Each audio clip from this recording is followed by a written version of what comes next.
some breakouts, then we'll do that. But if it stays small like this, we might just all stay together. So we'll kind of see how that goes. So we'll do that first.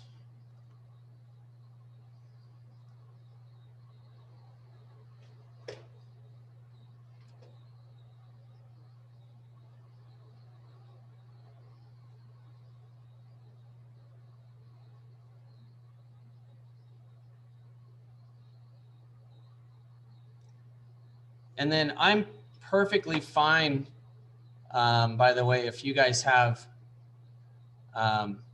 anything to say, just unmute and say it. I'm good with all of that, especially given that we have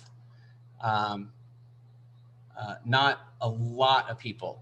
So let me go here, see if I can figure out just to make sure I'm in the right spot here, because I'm not the Zoom expert. So I need to make sure, help me out here just really quickly. Yep. I need to make sure that I can see my chat because I've got my screen shared over here. And oh, there's the menu. It's like it's floating on the bottom and it's probably behind something you brought up. So yeah, no, that's what I was saying, because I'm going to be putting some links for some things in there and I need to be able to get to the chat, but I see it. Okay, so I'm good. I'm all good. And then, so am I counting right? There are 4. How many do we have here? You have 8. 8. Okay. Got it. All right. So let's start here. I'll go through here with you guys. So here's the plan that I have for us today. It's a little bit of background on the rationale for how I chose to do this. I'm part of the Regional Math Center has some different groups, and one of them is a teacher leader network. And so this is the first year we did it last year was the first year. And so we picked some principles from an NCTM book about implementing principles for mathematics instruction. And so this was sort of born out of that. So we'll kind of give you a little background there. Some of the tools that I used to tackle this particular experiment was hands-on stuff, manipulatives, but digitally now is kind of where we're at. So I wanted to let you guys play a little bit with those. If you didn't have a whole lot of experience with that, it's a chance to just sort of play with something that's tangible and hands-on, despite the fact that we don't have anything that we can play with in class. And then there was a couple of reflection forms that I used that were really, really important pieces of this. And then the last bit is we'll look at some student work as a whole group, but then we'll do some breakouts, probably 2 or 3 breakouts for student work. So here was my goal. This was from this book, Principles to Actions. So I'll let you read that.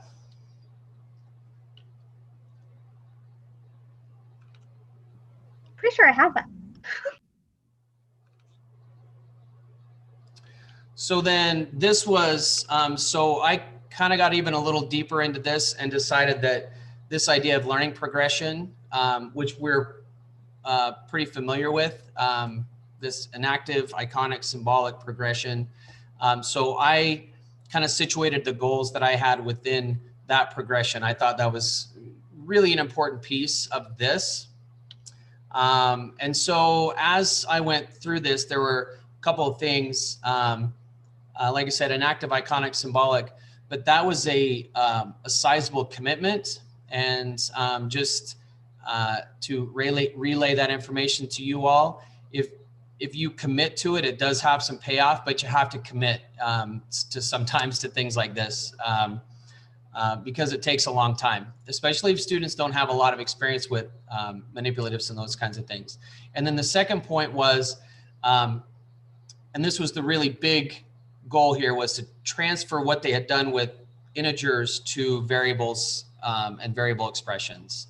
And could they make that transfer if I invested at the beginning, sort of that go slow to go fast idea. So if we slowed way down and spent a lot of time with this, would that transfer, and would they be able to take that and then use it productively in a new topic or area of the math. So that was my goal.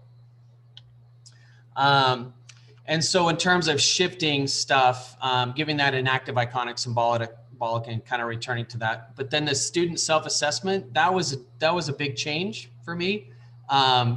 Doing that pretty regularly, consistently. And then after we were done, then I returned to the same progression for the variables and expressions. So I did this stuff with integers, and then I returned to the same thing for variable expressions. So there was this sort of consistency between those two, because as math teachers, we're always encountering that the students compartmentalizing everything. You know, today is a different day, so it must be a different thing that I have to try and remember and file away. And that's a lot, you know, when you're 13. But if that's what they've been doing for 5 or 6 or 7 years, then it's hard to see it any other way. So that was part of the goal with this, was to break the compartmentalization of the math and to make it more, you know, what are the principles at play here and how do they relate to each other, and does this work with this kind of an idea. So, and then how this impacted. So essentially, the engagement improved, right? They were doing the work, which took a little while to get them to trust me that it wasn't baby stuff, which was kind of hard. The models were reliable. They could use those always to fall back on. There was that idea of, you know, principles of things, so less isolation, which is really important, that they were making some connection.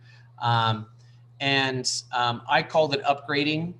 I consistently would tell students that it's what they knew wasn't wrong or bad, but it just wasn't enough. And so we had to upgrade that. So it was like 2.0, 2.1, 2.2. We have to keep upgrading, which made sense.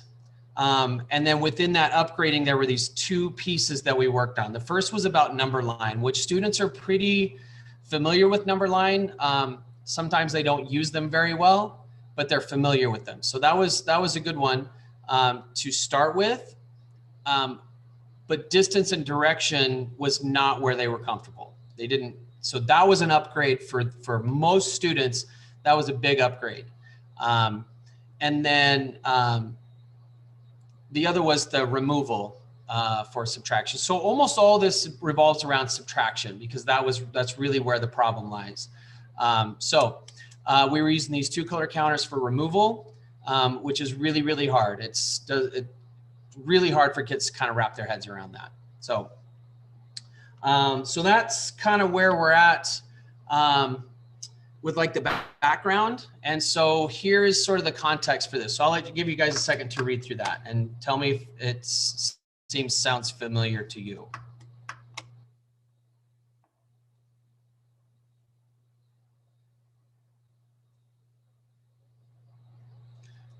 I'm seeing some head nodding.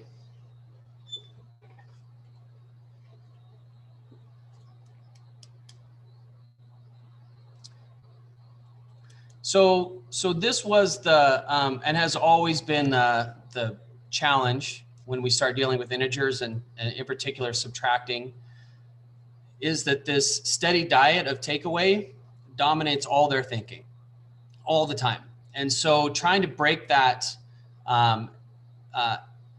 habit, I guess you could call it, going back to this idea of upgrading things and trying to reinforce the idea that, hey, it's not, what you know is not wrong, it's just not enough. We need to know more. We need to know it better. We need to know it differently. We need to know it deeper, whatever language you want to use. That and like -9 - 3 is just a huge problem. And they're not even big numbers. These are small numbers, and they cannot wrap their head around how to simplify that expression consistently and accurately. So that's kind of where I started. And so what I'm going to do is I'm going to kind of take you through my number line, and then we'll break out and do some stuff on the 2-color counters. So the distance between the points and the related fact, that's generally pretty new. Most students, again, like this takeaway idea. So when we plotted the 2 points on the line and found the distance between them, it was something that, I also understand that's a little procedural, but it always worked every time. And what we would do is we would look at it as a related fact, which is like a second grade standard. Like if you subtract two things, then you can add these two together to get back to your beginning, right? So it's kind of this back and forth related fact idea.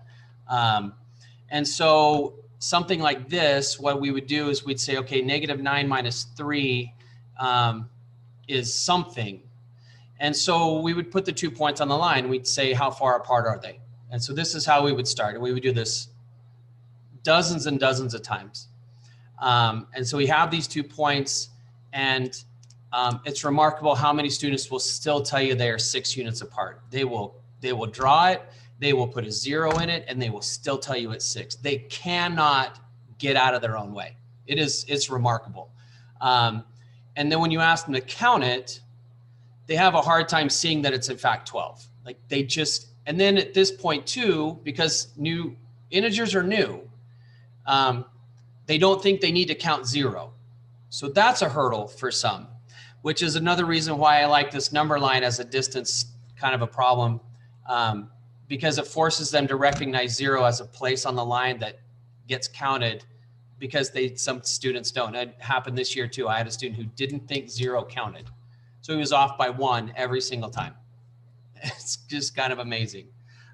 So we would do this, and then we would make this jump from 3 to -9. And essentially what we've made here, we've made an addition problem. So we've said 3 plus some amount is -9, because -9 minus 3 is some amount. So that's the related fact. So they go back and forth, right? So we do this over and over and over again. And one of the things that students get mixed up is which direction, right? And like, where do I go from the 9, or do I go from the 3? That kind of thing. So then that really led us into this piece, which is, if I could write it as a related fact, and we did this as well, if you have this -9 minus 3 is some amount, then that means 3 plus something has to be -9. Like we went over that over and over and over. And it wasn't a teacher saying it's true, like it was true. We could prove it with positive numbers. We could prove it. So then when we went back to the number line, we'd say, okay, well, let's start with 3. And then we have to figure out where we have to land on, and where is that? So then they would point on the line, and then we'd mark it, and then we'd say, well, is there zeros between them? And if there is, we'd put it on there, and then we would count, and we would count the distance between them. So the procedure of putting the 2 points on and then finding the distance then led to, well, let's just start with this one number and add something to it. So this distance and direction was something that took some convincing, because they just have a hard time like believing that what they know is not good enough. That's really, really hard. So up to this point, anybody have any questions about things or where I'm at with this stuff? Does it make sense, or where are we at? We're good? Trent, there was a question, and I'm kind of curious too. What happened if you started with the -9 with students? How'd that go? Let me see here. Let me pull this over here. Well, she asked if there's a reason you started with 3 instead of -9, and I was also kind of curious, like, what happens if you start with it, because of that idea that -9 is first, so that's where you start, right? And that is the one of the big hurdles. Yeah. Is students go left to right. So -9 comes first, and we always go left to right, and we always go left to right. So then when you put it as a related fact, which is again, that's a second grade standard. Like if one of the things we try and emphasize starting with those early grades is if 5 minus 2 is 3, then 3 plus 2 has to be 5. So if you go -9 minus 3 and you start at -9 and you jump to the right, well, the direction shows you that it's positive. right? So that means it would be positive 12. So what's 3 plus 12? 15. Well, that's not negative 9, so it can't be 12, right? So are you essentially going to the left to kind of model that subtraction? No, I'm going to the left to model that. So if you look at you see the missing number in the second expression, the 3 plus something. So the way that you would do this on a regular number line with addition, which we did all this with addition, by the way. So before we got to here, we did all this addition stuff. So what we would do is we would say, well, and we would do missing add-in questions like this. We did a lot of this, which was, you want to watch wheels fall off, this is where it starts to happen. Because they were pretty good at combining integers and figured out, oh, well, if they're different signs, I subtract. And they were kind of building that because we did piles and piles of 2-color counters, which is actually the next piece of this. But as soon as we started doing missing add-ins, we say, well, if it's addition, that means that I move one way and then the next number moves somewhere, and then you land at the ending point. You land at the sum. Well, if the sum is negative 9 and I'm already at 3, there's only one way to get to negative 9. So I have to go to the left. So the direction is essentially based upon my related addition fact. So 3 plus something has to be negative 9 because negative 9 minus 3 is that difference, that distance. Does that make sense? It's not necessarily subtraction, it's addition of that negative addend. Yes. Okay. Because the reverse of that, the inverse of that would be the subtraction expression, right? And it's really hard for them, but it's a good struggle. It's a good struggle. And we spend a lot of time going back to look at some positive numbers and then making some connections back to negative numbers to see that it is the same. We're not changing what we're doing. All the things that we know to be true are still true. If I were to take this subtrahend and add it to the difference, I will always get the minuend. That's how and by the way, those are words that we use in class too.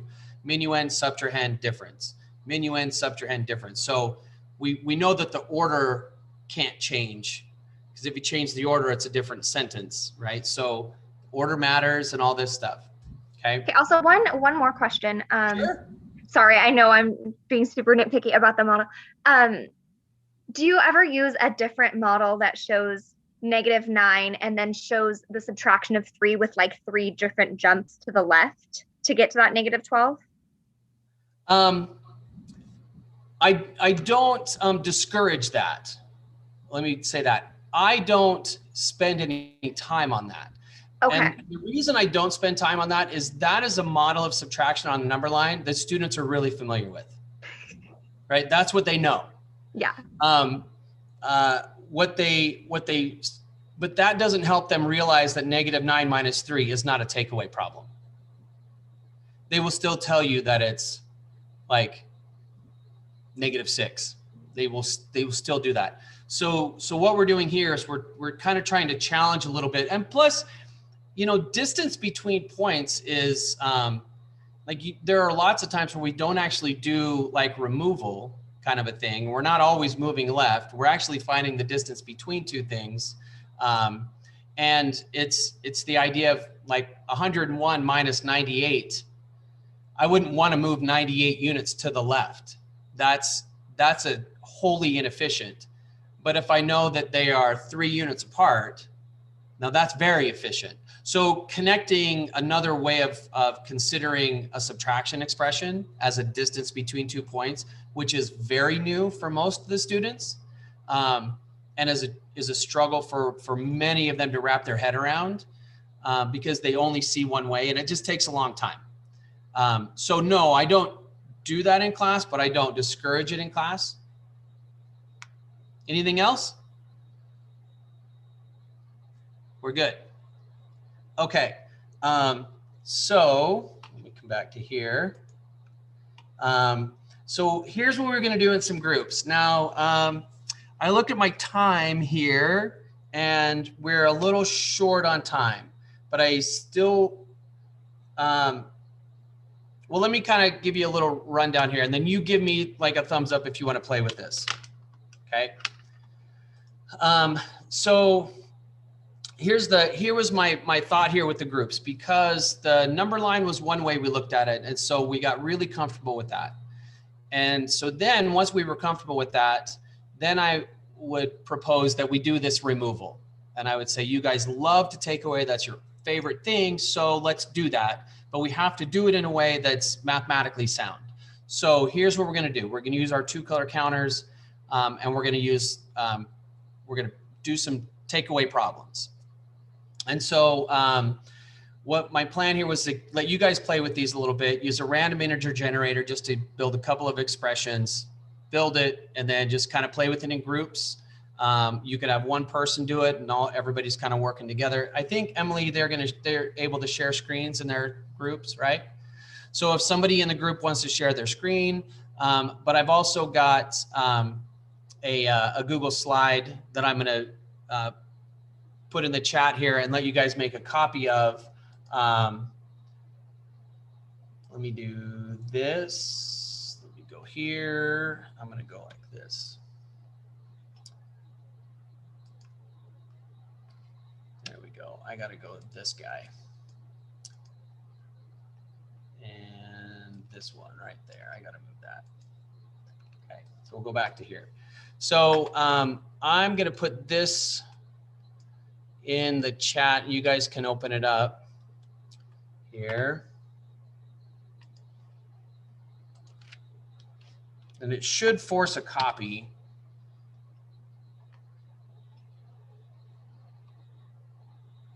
Okay. And so basically what we've got here is I wanted you guys to be able to kind of use the 2-color counters the same way the students use them.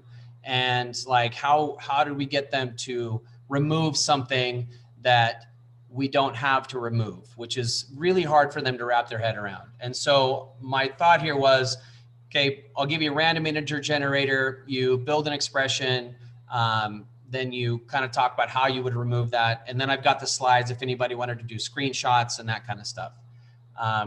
So on my slide here, the expression -8 minus 5, what I would need the students to be able to show me is, how are you going to remove -5? That was like the rule.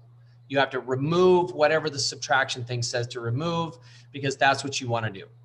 You want to remove it, so let's remove it. Let's figure out how we do that. And so the random integer generator looks like this. That's linked on the slide. And then this picture here is the 2-color counters. And this is digital because we can't touch anything. And so the 2 screens that you see there, what I would have my students doing is they would just have one screen. I was just showing you 2 because it was like, this is where I started, and then this would become removing 5 reds. So I'm going to let you guys kind of tell me, do you want to play with these 2-color counters for a few minutes in a couple of small groups? Would that be something worth doing? You're already playing with them. There's a little video on there too that goes through all the tools. It's about a minute long. I really like this as an applet. So let's do that. Em, you want to make some rooms then, and then I'll let you guys play with this. And I want you to just to think about, how would I, how would the kids remove this? What's going to be a challenge for them? And I think I have that on here. Where would student thinking be challenged if you had to do this removal idea? And then work together in any way you want. Okay. So Em, you got groups, and let's do this for, because we're short, probably about seven or 8 minutes. Just short. You guys can just kind of play, and then we'll come back. Perfect. So I'm going to send my 612 teachers into a breakout room. I'm going to hold the K5 teachers here so the recording stays with them. And then Trent can answer any questions if you guys get stuck. So okay, reach out if you need, but otherwise, cool. Off you go.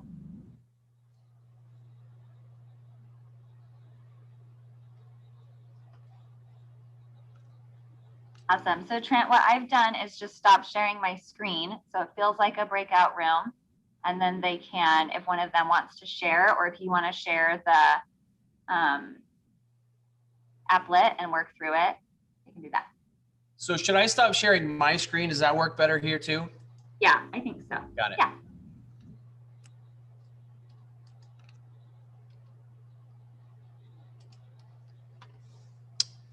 All right, so you guys can just play with this for a few minutes, and then maybe here in a few minutes we can have somebody share and we'll look at one of these problems and see if we can figure out how to make this work.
Okay, would anyone like to share a screen, and then we'll put an expression together and see if we can remove what's there without actually just removing what's there? Anybody want to try it? No? Sorry, I'm having trouble with mine. It wouldn't be a good one. My screen is like just showing half of what I need on my other. That's not great. So I need to see someone else's example. Well, I can share mine too, and then we can just like talk through it if that would work better. Can we do that? Okay. All right, so there you go. So here's the two color counters, and then my random number generator gave me 12 minus -7. And so I'll put 12 minus -7 here.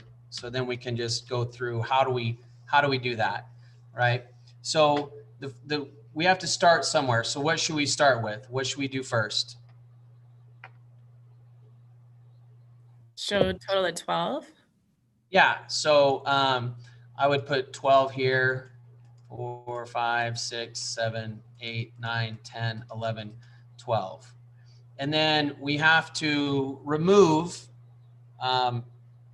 7 reds. And so we do this a lot with color. I have black counters, I have red counters, or I have yellow counters, I have red counters. So we have to remove 7 red, and you cannot remove what you do not have. Like, that's just something that's really hard to do. So any thoughts on how we can get some reds on here without changing our 12?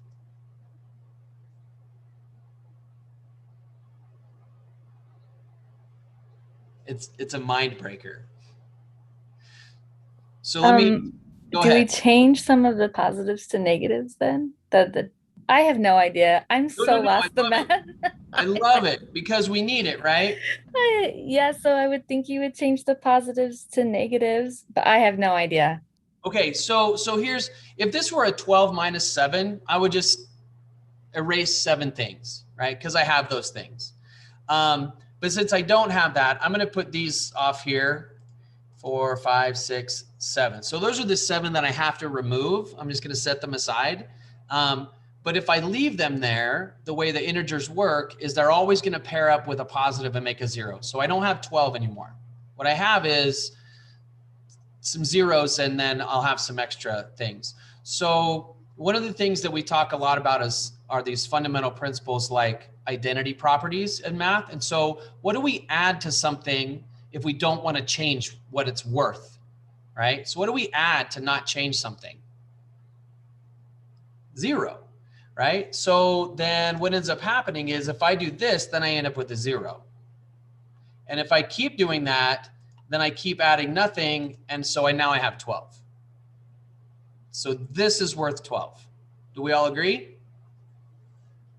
So it's 12 plus 0 plus 0 plus 0 plus 0 plus 0 plus 0 plus 0, which is still 12.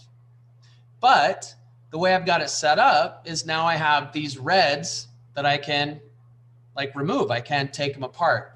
And so the way this tool is set up is I have to break them apart. So I have my little hammer and I have to break apart all my stuff. And then I can get rid of my reds. And I just removed 7 reds. And now I just look at what's left. So 12 minus negative 7 equals positive 19. Stacy's head is just like blowing up. Do you see why this is hard for kids?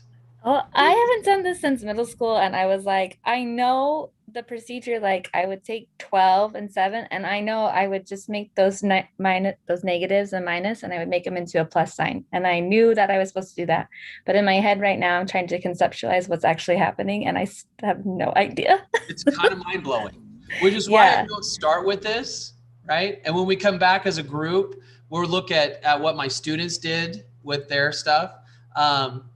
So yeah, this doesn't make sense. So what you know is what I learned, which was extremely procedural. Like it was just change that to add and change this to its opposite, which works every time. And then when it breaks down, it's when students start applying that rule to other types of problems that the rule doesn't need or should never be applied to. And therein lies our problem, is that they're going to make those errors later because they haven't kind of figured it out. So, oh, we're all back. Hey guys, how did it go over there? We were having lots of fun. Nice. We were too. I think. Pretty sure we were having fun.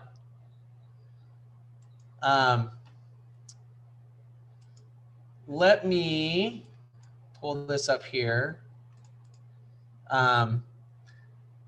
Yeah, so anybody want to share a little bit what you guys did? How are you able to remove some things from the 2-color counters if you didn't have them, or like what did you guys work through from that other group?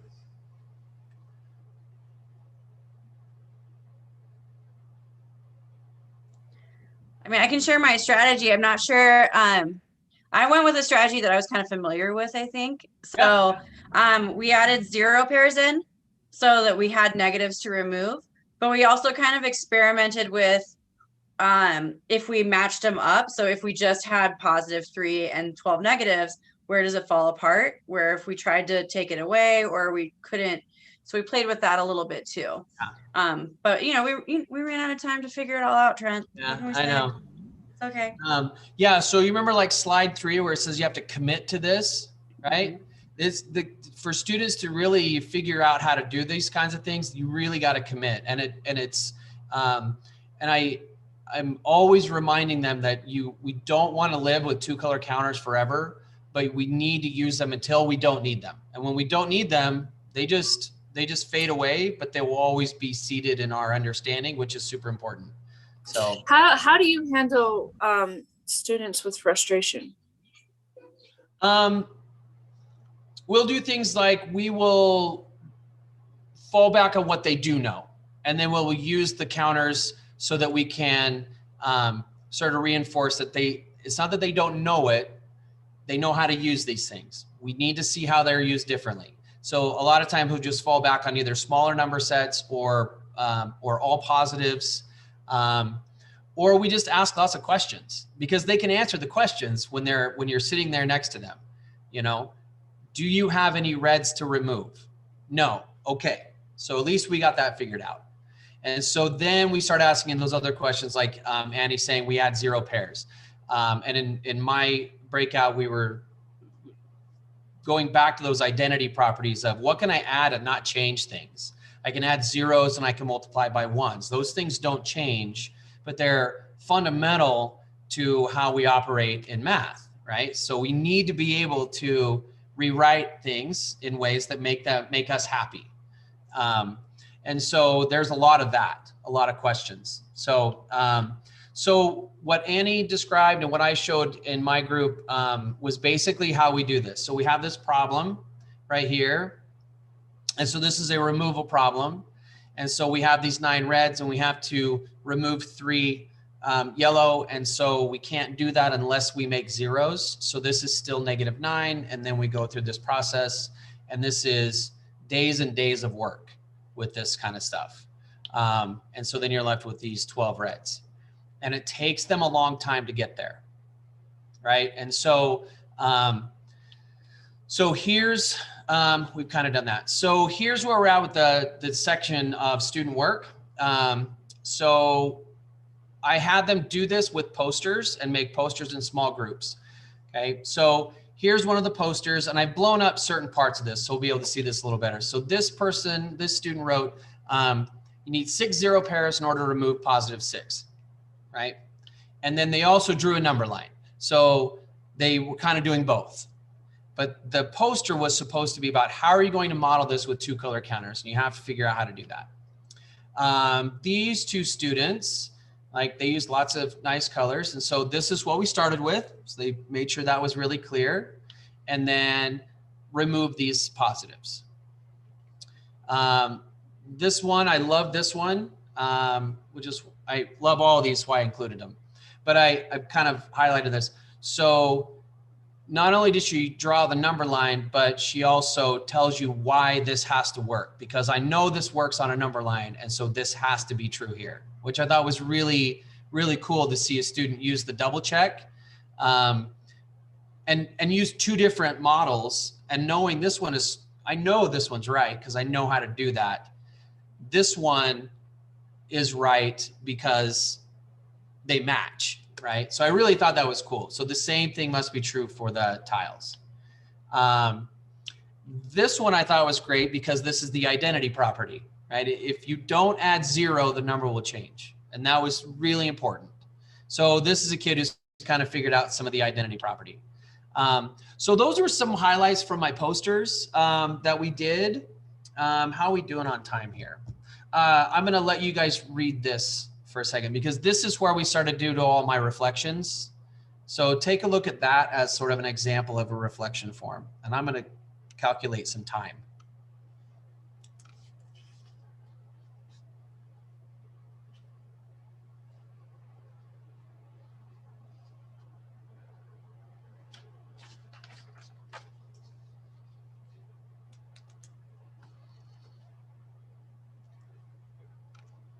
Okay, we are in super good shape, by the way.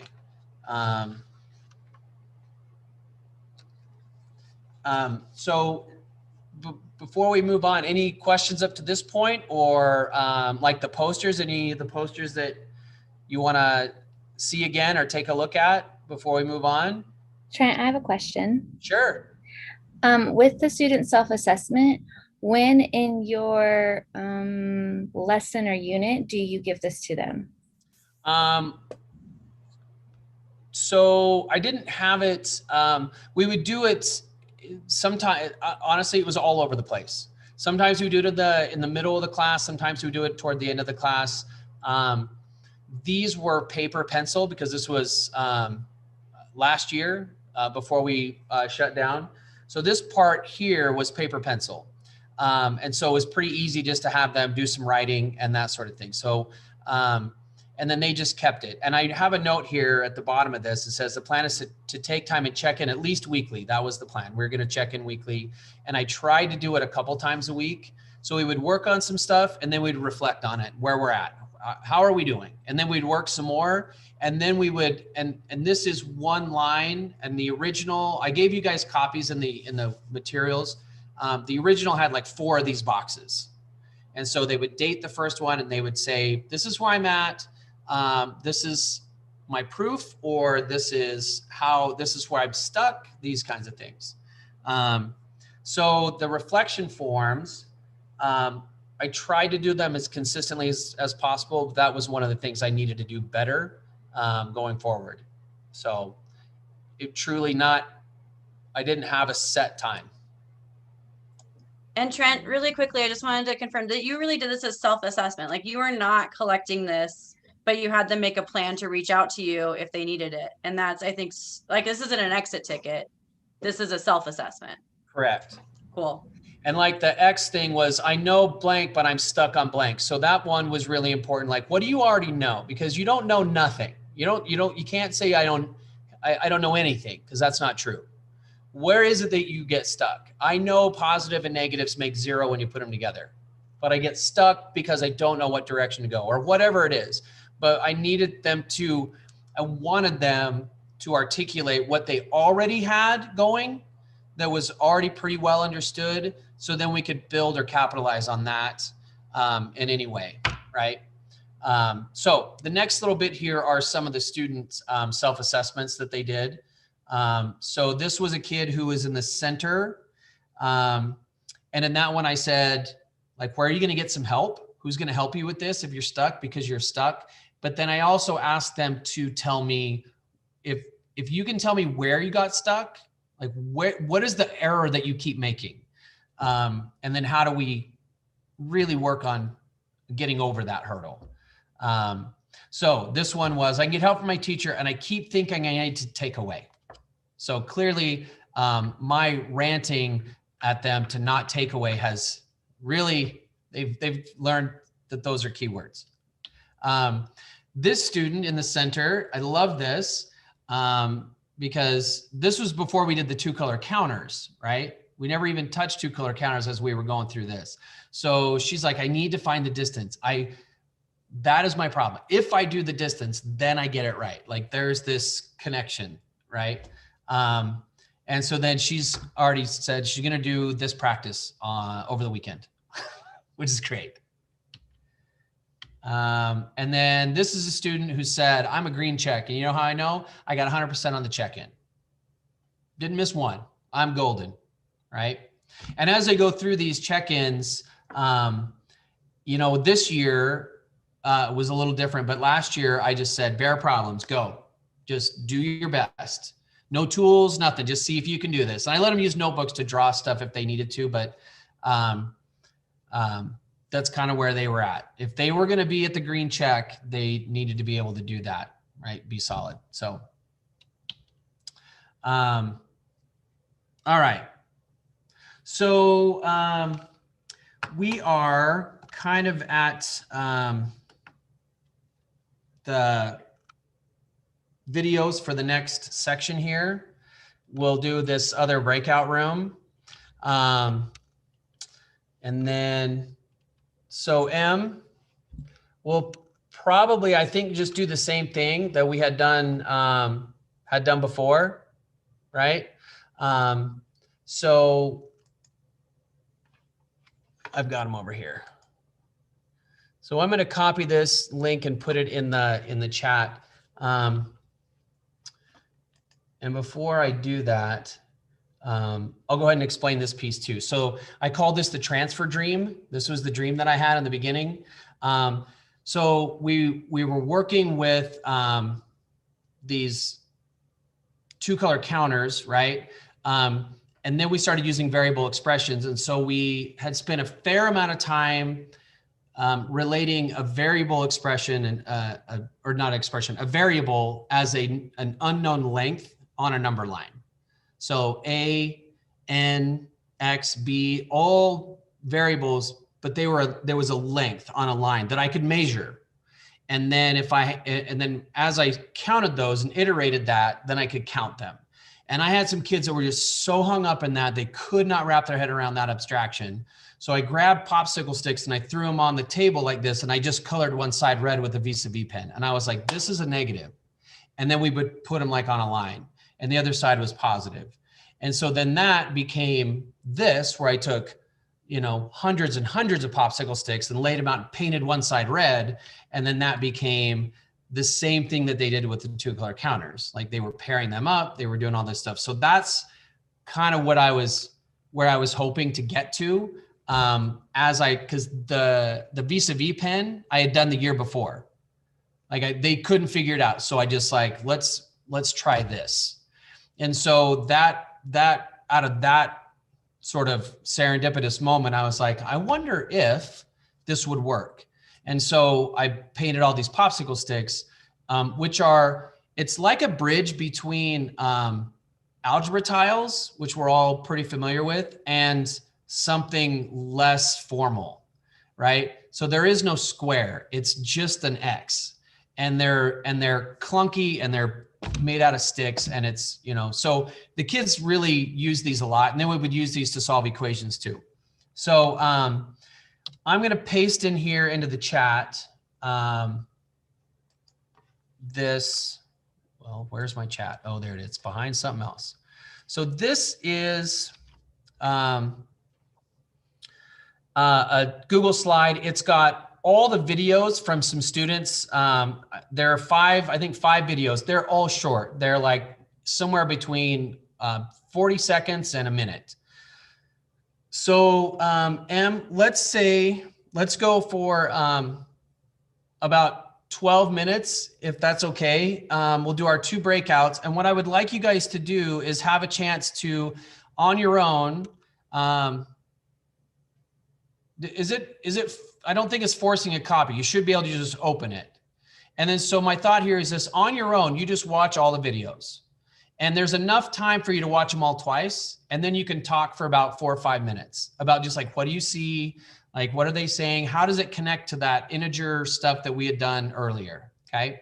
So if we're good to go, then let's do our 2 rooms, and I'll let you guys watch those videos.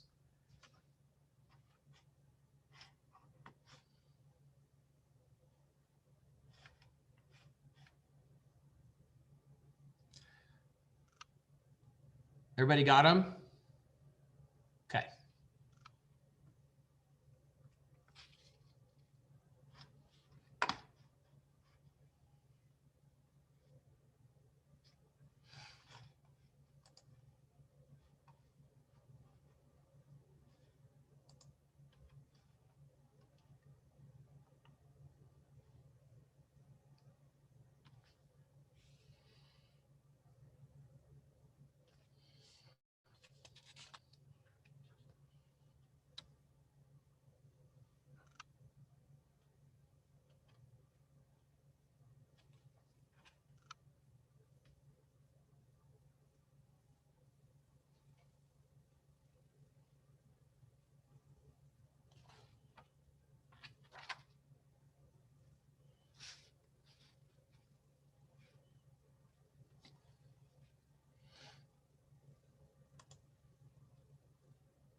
Has everyone had a chance to watch them? Any thoughts? Anything you saw? Anything you want to comment on? And I don't know how much time we have left, Em. We have just a little under 6 minutes. Okay. So that's pretty close to being able to watch everything at least once, but I tried to make sure you could. Sometimes you have to watch things twice to really figure out what's happening. Anybody need more time to watch these? Okay. So any of them that you thought were, or comments about them? Let's just start there. I had a question because some of them did the number line representation and others had more of the groupings. Mhm. Is that a progression of skill or is that how they chose to demonstrate their thinking? It was how they chose to demonstrate their thinking. And so the first slide here that I shared with you, I gave them no instructions. I just said, what is 3B minus 5B? And I didn't let them use paper and pencil. That was the only thing I didn't let them use. They had all the tools, all the counters and the sticks and all of that stuff, but I needed them to use those to represent the problem in some way and simplify it. So they didn't get they got no instructions about how to do it. I just said, what do you know? What can you do with this?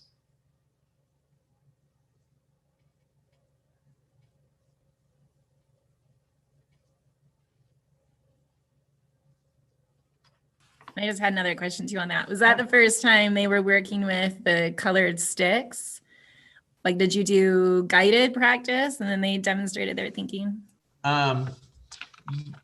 Yes and no. It was the first time that they had used the sticks in an expression, but we had been using them in representing just a variable.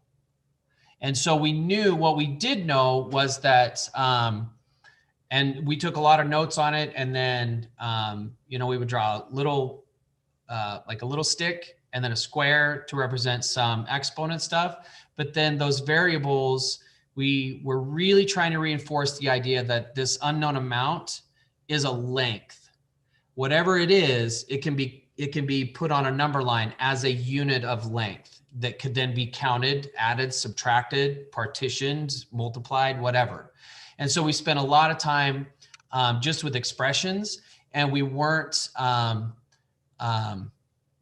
simplifying or combining like terms yet. This was sort of our first exploration into combining like terms. But they knew about how to use the sticks to represent some variable.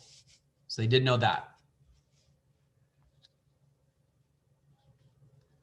Anything else that that you want to ask about or that was interesting or that you didn't quite follow? Because Zebediah, that one is a little bit of a, like, the closed captioning was hard to figure that one out.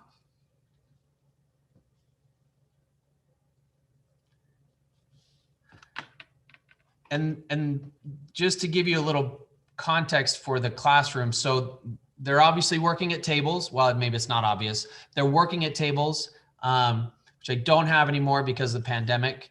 But they were just in their table groups. I just, like I said, just let them do their thing. And then I just walked around, and when I saw something that was different, then I would record it and I'd ask them to tell me what you did. And so they would go through, there was the one where the kid sticks like a little popsicle or a bottle cap on there. Like, they're junior high kids. They do those things. So it was really interesting to me. And this is what I thought was really fascinating, was the variety of approaches to simplifying that expression. They didn't all do the same thing, which was really cool.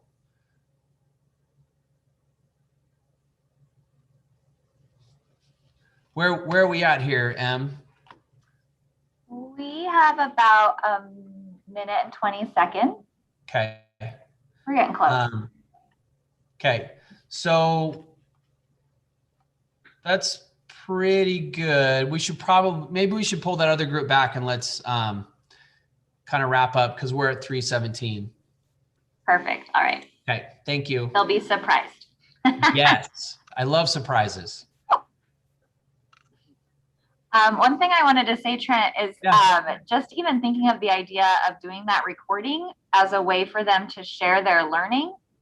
That's really cool, because that's evidence of their thinking, both in like what they're able to show on the table, but now that you have that, which is sometimes easier than like, oh, now I have to get my paper out and try to write out what I was thinking. They can just show and tell you, and then you have the evidence of it. And I think that's a really cool strategy to use and evidence to have. Yeah, it's nice when you have some, because I had an iPad in the classroom. So I didn't even have to use my own phone or anything. I could just walk around and then zip, zip, zip. And it was super easy to drop into things. So, hey, everybody from our other group. So a couple minutes to hear from you guys. Any comments or questions or anything from watching those? Yeah, in our session, Annie brought up that Nathan's model, that number line.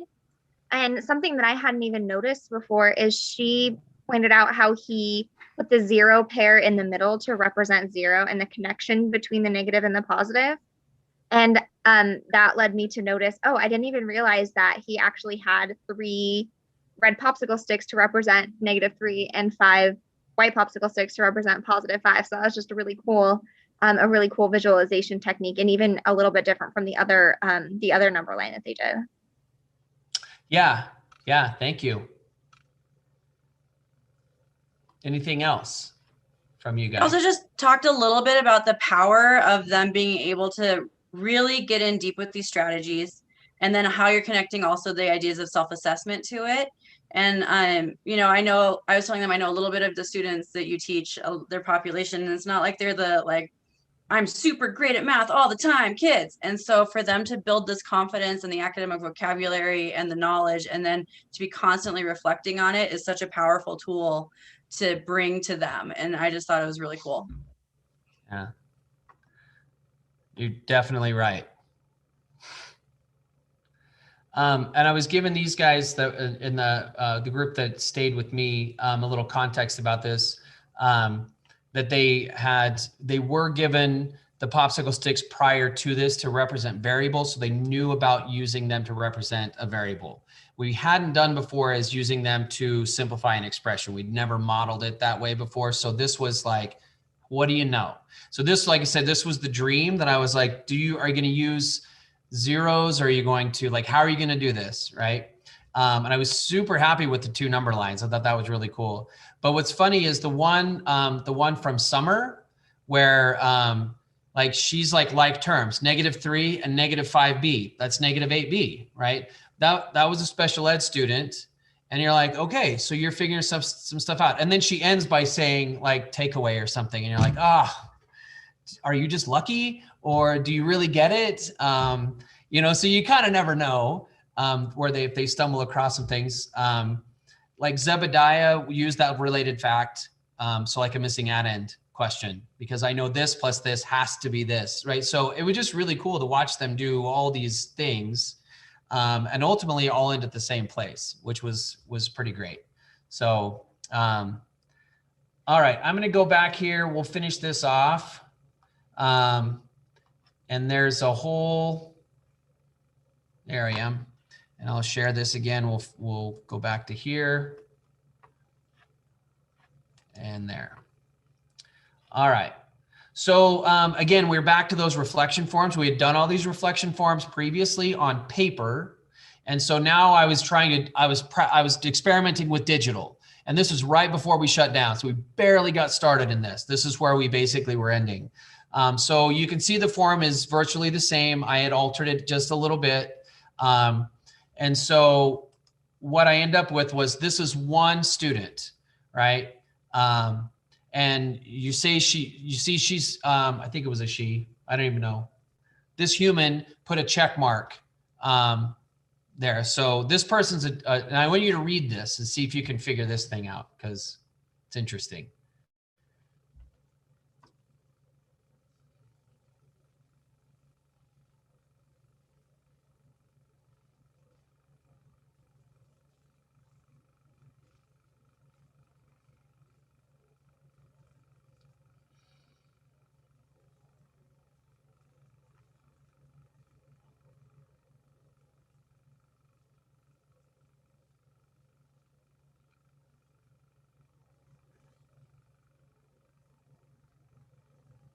Give me a thumbs up if you feel like you understand what is being written there.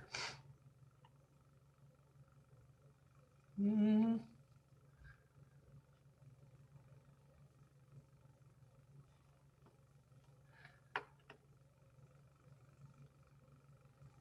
So this took me a long time to figure out that all the stuff down here at the bottom, all the periods and stuff, she's basically made a key that a dot is a positive. So there's, and then we have a negative variable and a positive variable. So I have an exclamation point for a variable. I've got a 1/2 of a parentheses for a variable. And she's basically built that with all that expression is in that bottom line.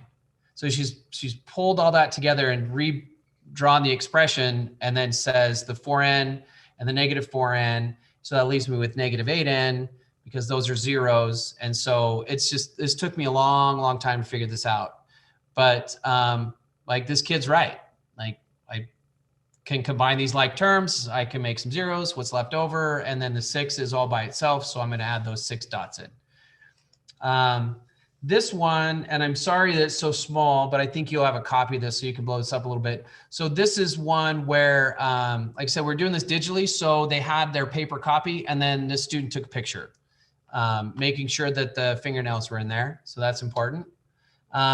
So they had this and then they had drawn the models and they were kind of putting all this stuff together. And so this is someone who, and I don't remember, it doesn't show where they're at with this, but this was, again, this is right before the pandemic and we were just starting to do this with some digital stuff. So, and then, so that's kind of where we ended. And that was sort of my progress to get to this point. And so there's some reflection on what I learned. I know we're short on time, so I'm going to kind of run through. There's only a couple of things left.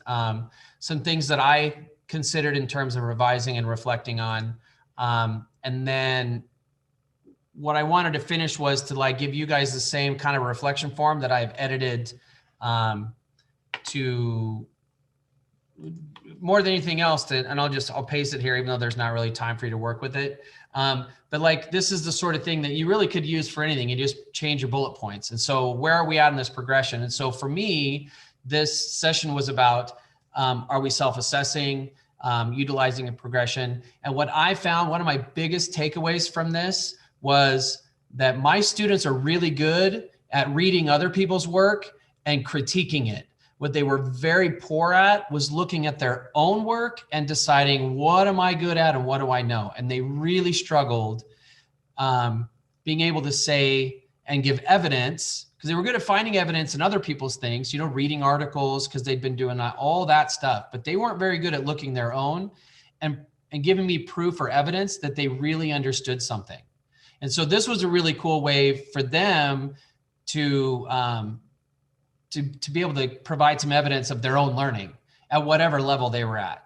And so that was really a cool part of this too, was the takeaway for the students was that they then owned it, but they had to show it and describe it and articulate it, which was new for a lot of them. So, and then, so that's kind of the end of my road here. So questions or comments? We've been doing this kind of along the way, so this has been good.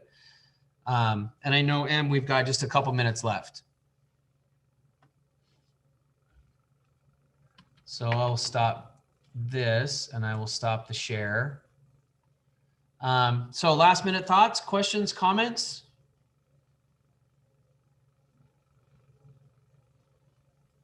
Thank you. That was very interesting. I enjoyed it. You're welcome. Thanks for being here. And then the material slides, I think you guys have access to all of the different ones that I had put together, the reflection forms, and so you kind of see versions as the years went through and I tried some different things to see what worked better and best. So, and then I think I included the random integer generator if you wanted to use that for anything. So thanks, guys. Thanks, Trent. At the end, when we were in person, we'd usually do a big round of applause. We can do a sign language round of applause. to share our appreciation for Trent Awesome. and sharing his students with us as well. So I love to get to see the students doing the work. Just a couple of quick reminders before we send you off to enjoy the rest of your weekend. You'll want to watch your email. We'll send a follow-up email on, I think on Monday, that will give you just some information about signing up for credit, about watching sessions that you might not have been able to make it to. You could only go to 4, but there were a ton. So each of them has been recorded, and we'll upload those recordings so that you can watch those on demand as you so desire. If you want to sign up for the credit, there's a little extra work you have to do to earn your 15 hours, but there we put in lots of options for you to be able to do that. So hopefully there's something that fits into your normal life that will give you an opportunity to do that. You can also access credit registration through your participant, we call it a handbook, that was sent out in your emails this week, and that will have lots of information in there that will get you set up if you're ready to kind of get started on all of that. But you'll have access to all the materials. So when you click on a session and say you want to go to it, it gives you a button that will take you to the folder for everybody's work. So you can even go check out work from other sessions to see what kinds of materials they had available for you. So we are so grateful that you were here with us. We also have a feedback form for you to fill out to give us some feedback and to share some celebrations. That's also, I believe it's linked in your participant handbook. I think it's also linked in the note catcher we sent out, and then it will come again on Monday. But we just value all the feedback that you can share for us and also for the particular presenters that you got to see today. So thank you for joining us on this first ever virtual conference for our entire state. It was incredible to have you all with us, and I hope you just have a glorious rest of the school year, and hopefully we'll see you again soon. Bye.